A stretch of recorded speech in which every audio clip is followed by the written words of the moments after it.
ওনার সান্নিধ্যে প্রায় 10,000 মানুষ কাশ্মীর যাত্রা করেছিলেন।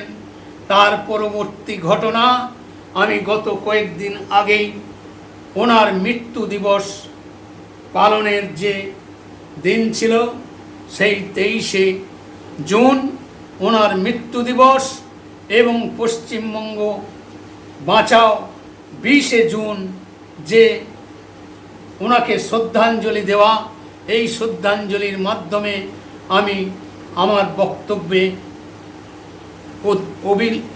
বলেছি এবং আমার বক্তব্য যারা শুনেছেন তারা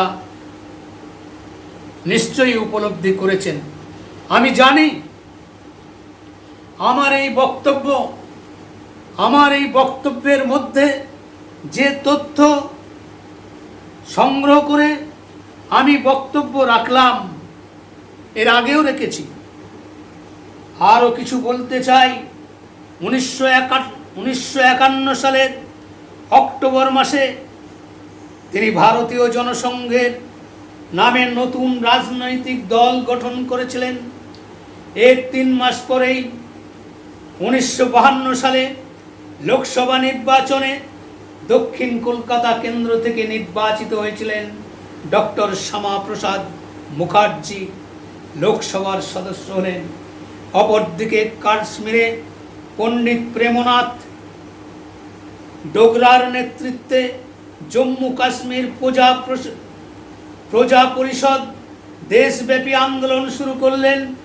কংগ্রেসের দুর্নীতি এবং তোষামোদী রাজনীতির বিরুদ্ধে সংসদের বাইরে আন্দোলনের জোয়ারে এবং সংসদের ভিতরে ডক্টর শ্যামাপ্রসাদ মুখার্জি যুক্তিপূর্ণ আক্রমণে নেহরু সরকারের ভিত টলিয়ে দিলেন। পণ্ডিত নেহরু হয়ে পড়লেন সন্ত্রস্ত। শুরু হলো ষড়যন্ত্র, একটি পাশবিক হত্যাকাণ্ডের পরিকল্পনা। আর এ কাজে নেহরুর দোসর হলেন বন্ধুবর শেখ আবদুল্লাহ। ইতিপূর্বে তার ইশারায় ভারতের মানুষের নয়নের মণি নেতাজি সুভাষচন্দ্রকে কৌশলে অপসারণ করা হয়েছে। শ্যামাপ্রসাদকে অপসারণ করা পরিকল্পনা চলল চিরতরে। অপসারণের শ্যামাপ্রসাদ তখন মানুষের সেবায় আত্মনিয়োগ করেছেন। চরকির মতো ঘুরে বেড়াচ্ছেন, কখনো কোচবিহার খাদ্য আন্দোলনে শহীদদের পাশে, কখনো বসিরহাটে শ্রী অরবিন্দ বাণী প্রচারে, অথবা বনগ্রামে প্রত্যন্ত গ্রামাঞ্চলে রাখালদাস হাই স্কুলে প্রধান শিক্ষক গোপালচন্দ্র সাধুর আমন্ত্রণে তার বিদ্যালয়ে পরিদর্শন করতে কোনোটাই তিনি বাদ দেননি। আজও রাখালদাস হাই স্কুলের কর্তৃপক্ষ সযত্নে গচ্ছিত রেখেছেন বিদ্যালয় পরিদর্শনের পর শ্যামাপ্রসাদের স্বহস্তে লিখিত মন্তব্য। এই বিদ্যালয়ের সম্মুখে তিনি একটি কৃষ্ণচূড়ার চারা রোপণ করেছিলেন। সেদিন যে চারা তিনি রোপণ করেছিলেন আর সেটা সম্পূর্ণ সম্বলিত বিশাল বৃক্ষে রূপান্তরিত হয়েছে। যেমন 1951-তে ভারতীয় জনসংঘের বীজ তিনি বপন করেছিলেন, আজ তাই ভারতীয় জনতা পার্টি রূপে এক বিশাল মহীরুহ হয়ে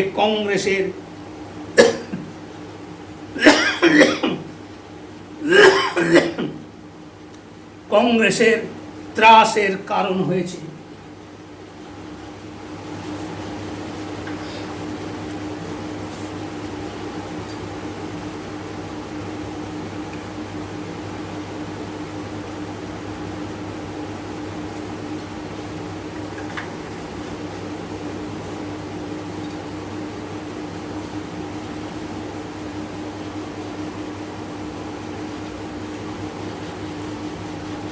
কংগ্রেসের ত্রাসের কারণ হয়েছে দেশের সরকার এবং সরকারের প্রধান যখন শত্রু শক্তি এবং দেশ বিরোধী চক্রান্তের সঙ্গে লিপ্ত হন, তখন দেশ এবং জাতির পরিণাম ভেবে আকুল হয়ে উঠেছিলেন শ্যামাপ্রসাদ। দেশের স্বার্থবিরোধী চুক্তি যখন সরকার স্বাক্ষর করলেন, কোনো বাধা নিষেধের ধার ধারলেন না। যে চুক্তি নেহরু লিয়াকত চুক্তি নামে খ্যাত হয়ে আছে, তখন সিংহপুরুষ শ্যামাপ্রসাদ মুখার্জি মন্ত্রিত্বের গদিতে তিনি থাকতে পারেননি, পদত্যাগ করেছিলেন। 1951 সালে পন্ডিচেরিতে অরবিন্দ আন্তর্জাতিক শিক্ষা কেন্দ্রের প্রতিষ্ঠা হয়। আয়োজকদের আহ্বান এলো শ্যামাপ্রসাদের কাছে সভাপতিত্ব করার জন্য। ভাষণে শ্যামাপ্রসাদ বললেন, শ্রী অরবিন্দজির জীবন এবং তার গূঢ় তাৎপর্য সাধারণের পক্ষে সহজবোধ্য নয়। তার দর্শন হল মানবাত্মার অক্লান্ত প্রয়াসের মধ্য দিয়ে গড়ে তোলা হলো এক সর্বকালীন সম্পূর্ণ চিন্তাধারা। এই আধ্যাত্মিক প্রয়াসের শিখরে উঠে যাওয়া আমাদের অতি অল্প কয়েকজনের ভাগ্যেই ঘটে, কারণ তার জন্য প্রয়োজন দেহ মনের ওপর পূর্ণ কর্তৃত্ব। আর যে জিনিস আরও দুরূহ, সূক্ষ্মের খাতিরে স্থূলের মায়া ত্যাগ করা। অতীতে ঋষিরা উঠে গিয়েছিলেন এই স্থূলের ঊর্ধ্বে, সাম্রাজ্যের উত্থান পতনের ঊর্ধ্বে সৃষ্টির শাশ্বত সত্য সমূহের অনুসন্ধানে। ইতিহাসে আমাদের নিকটতম কালে দেখি শিবগুরু গোবিন্দ শিষ্যবৃন্দের কাছ থেকে জাগতিক জীবন বিষয়ে তার নেতৃত্ব প্রার্থনা প্রত্যাখ্যান করলেন। বললেন, এরকম ক্ষণভঙ্গুর জিনিস তিনি তাকে প্রলুব্ধ না করতে। তেমনি 1922 সালে যখন দেশবন্ধু চিত্তরঞ্জন তার রাজনীতির সঙ্গে শ্রী অরবিন্দ সাহায্য চান, তখন এই ঋষিও অস্বীকার করেন। জানালেন, পূর্ণ আধ্যাত্মিক সিদ্ধির অপেক্ষা করেছেন তিনি, তা না হলে মহাজাতির প্রকৃত উদ্ধারের চেষ্টা শুধু বিভ্রমের সৃষ্টি করবে। মহাযোগীর সেই আধ্যাত্মিক প্রয়াস সাধারণ লোকে বুঝতে পারবে না। এখানেই পূর্ণ ভারত ভূমিতে প্রথম সমন্বয়ের বাণী উঠেছিল। এখান থেকেই তা গিয়ে বিশ্ব জয় করেছিল। আর এখানেই এই প্রস্তাবিত বিশ্ববিদ্যালয়ে পৃথিবীর সকল প্রান্ত থেকে পণ্ডিতেরা মিলিত হলেন এবং ভারত তথা বিশ্বের সাংস্কৃতিক পুনর্জন্মের ইতিহাসে এক নতুন অধ্যায় খুলে দেবে। এ পর্যন্ত ভারতীয় সাংস্কৃতিক আধ্যাত্মিক অবদানের কথাই বললাম, যদিও এই অবদান ঋষির কর্ণে হয়তো প্রবেশ করবে না।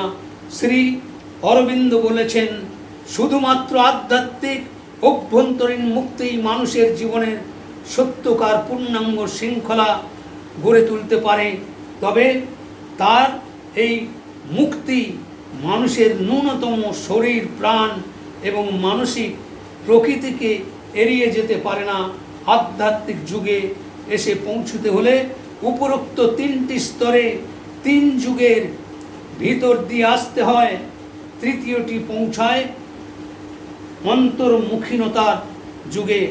মধ্যবর্তী স্তরগুলি এড়িয়ে যাবার চেষ্টা করলে মানব জাতিরই বিপদ ডেকে আনা হবে। এই সমস্ত তথ্য আধ্যাত্মিকতাবাদ এবং প্রকৃত ভারতবর্ষের পরম্পরা, সাংস্কৃতিক এবং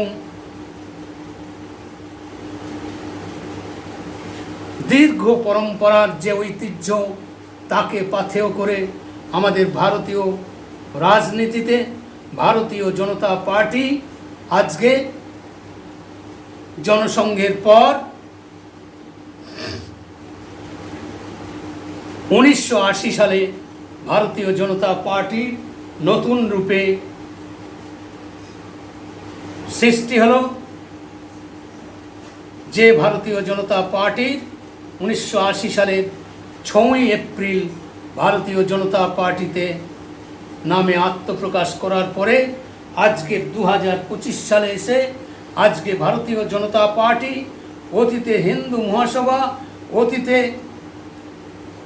জনসংঘ, তাদের যে বিচারধারা আর আজকের ভারতীয় জনতা পার্টির যে বিচারধারা, আজকে ভারতবর্ষের রাজনীতিতে ভারতীয় জনতা পার্টি সারা বিশ্বের রাজনীতিতে এক দৃষ্টান্ত স্থাপন করেছে।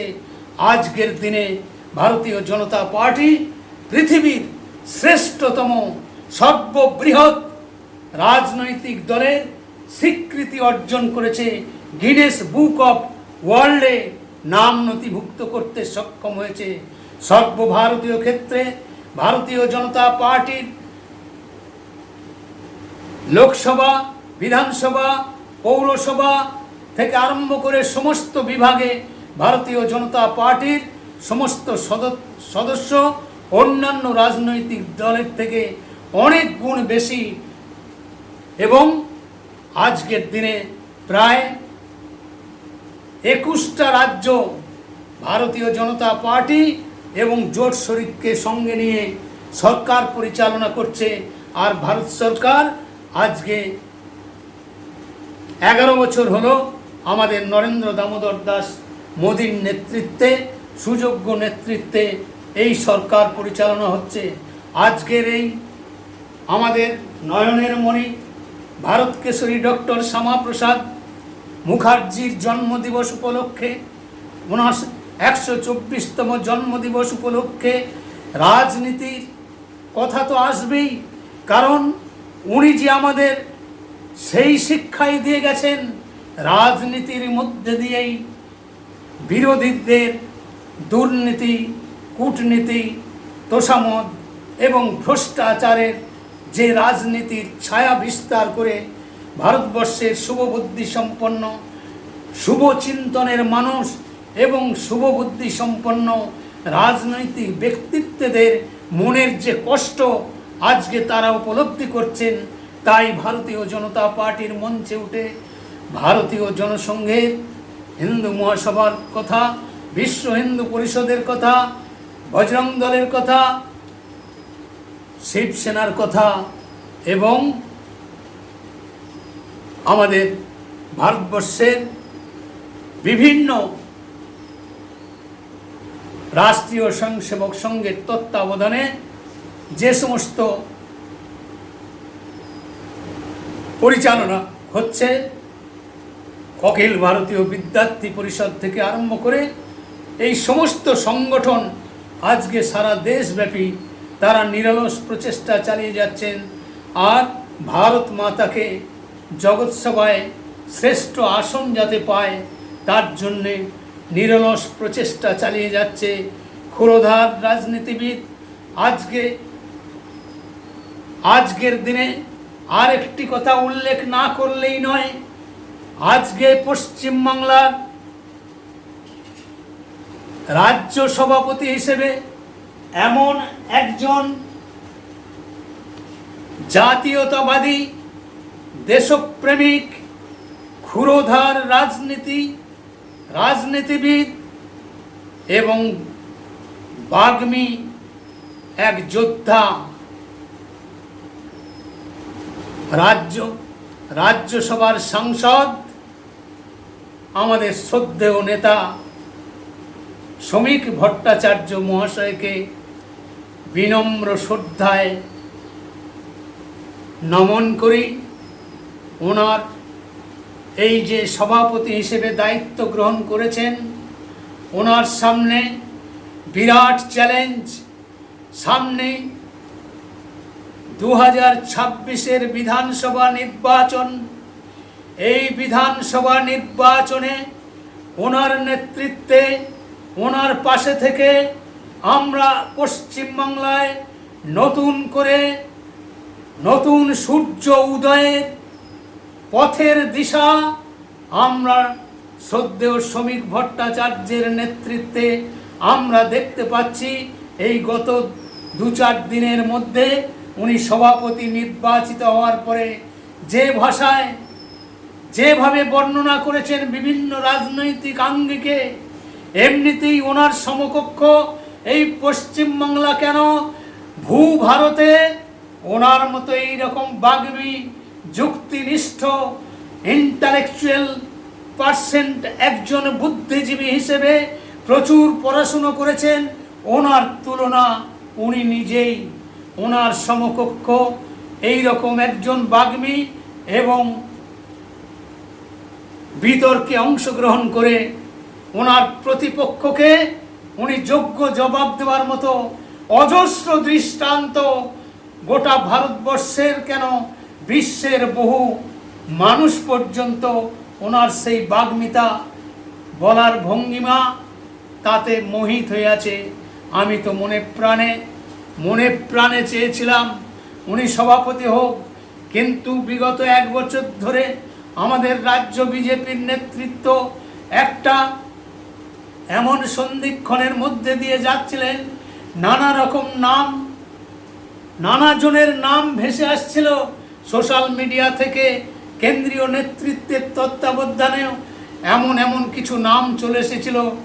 কারণ অনেক পরীক্ষা নিরীক্ষা করার পরে কখনো শুভেন্দু অধিকারীর নাম, কখনো প্রাক্তন রাজ্য সভাপতি প্রাক্তন সাংসদ দিলীপ ঘোষ, কখনো লকেট চ্যাটার্জি থেকে আরম্ভ করে আমাদের বিরোধী দলনেতা শুভেন্দু অধিকারীর নাম উঠে এসেছে।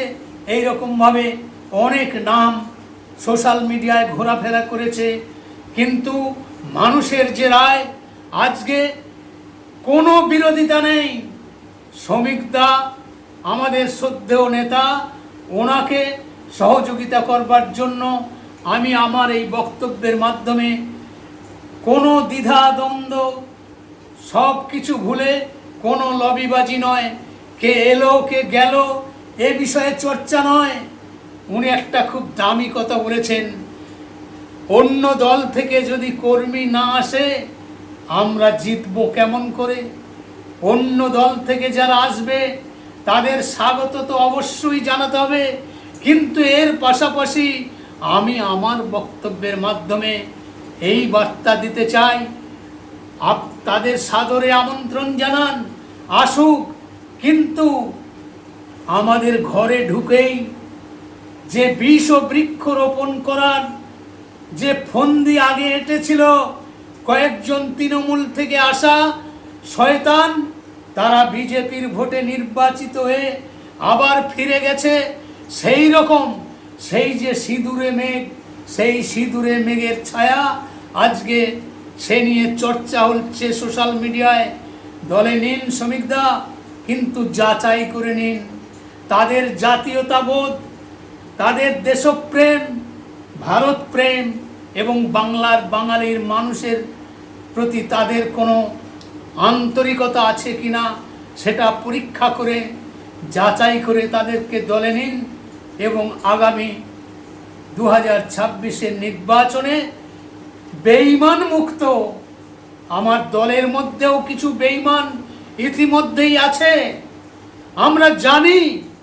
তারা জেলা সভাপতি নির্বাচন থেকে আরম্ভ করে মণ্ডল সভাপতি নির্বাচন, বুথ সভাপতি নির্বাচন, কেউ কলুষিত করে টাকার ধান্দাবাজি করে বেশ কিছু নেতা আছে, তাদের ছানবিন করুন। প্রশিক্ষণ শিবিরের ব্যবস্থা করুন, প্রতিটি মণ্ডলে আপনি কর্মসূচি ঘোষণা করুন এবং কর্মীকে একজন উপযুক্ত বিজেপির একনিষ্ঠ কর্মী তৈরি করুন এবং সহযোদ্ধা হিসেবে তারা যাতে 2026-এর নির্বাচনে আমরা বিপুল ভোটে জিততে পারি তার রাস্তা নির্মাণ করুন। আমি পরিশেষে আর একটি কথা বলি, যে আমরা অতীতেও জিতেছি, 2021-এও আমরা জিতেছি, 2024-এর নির্বাচনেও আমরা জিতেছি, 2018-র পঞ্চায়েত নির্বাচনেও জিতেছি, 2023 সালের পঞ্চায়েত নির্বাচনেও আমরা জিতেছি। কিন্তু সমস্ত খেলা এই রাজ্য সরকারের হারমাত বাহিনী এবং তোষামোদ সৃষ্টিকারী মিডিয়া এবং পুলিশ বিভাগের অনেক অফিসার কাউন্টিংয়ে গিয়ে সমস্ত লোপাট করে দিয়ে বিজেপির পরাজয় স্বীকার করতে বাধ্য করেছে।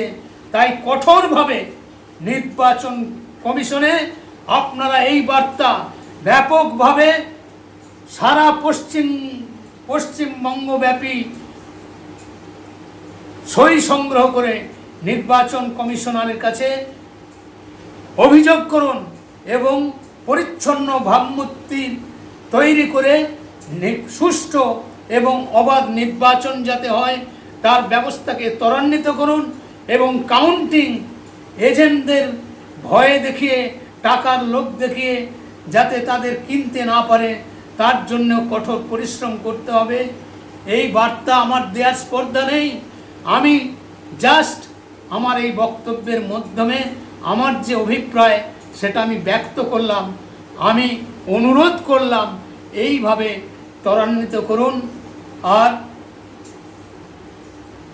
সর্বোচ্চ নেতৃত্ব আমি আবার ঘোষণা করছি, আগামী এই বিধানসভা নির্বাচনে আমি মনে প্রাণে চাই পশ্চিমবাংলার হিন্দুর হৃদয় সম্রাট হিসেবে নিজেকে যিনি প্রতিষ্ঠা দিয়েছেন, অক্লান্ত পরিশ্রম করে এ প্রান্ত থেকে ও প্রান্ত, কুচবিহার থেকে 24 পরগনা, নদিয়া থেকে শিলিগুড়ি থেকে কলকাতা চরকির মতো ঘুরে ঘুরে আজকে যে বাতাবরণ তৈরি করেছেন, হিন্দুদের মনের মধ্যে সাহস জুগিয়েছে, সেই শ্রদ্ধেয় পরিষদীয় দলনেতা পশ্চিমবঙ্গ রাজ্য বিজেপির বিধানসভার বিরোধী দলনেতা শুভেন্দু অধিকারী মহাশয়কে আমিও মনে প্রাণে চাই মুখ্যমন্ত্রী হিসেবে তাকে প্রজেক্ট করে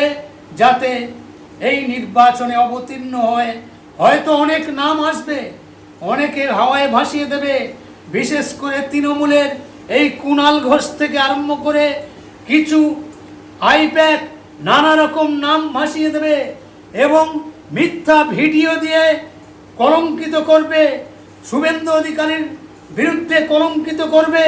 আমাদের শ্রমিক ভট্টাচার্য সভাপতি হয়েছে, তৃণমূল কংগ্রেসের প্রচণ্ড জ্বালা ধরেছে, কারণ ওরা যে লবিবাজি করে রাজনীতি করে বিজেপির ভেতরে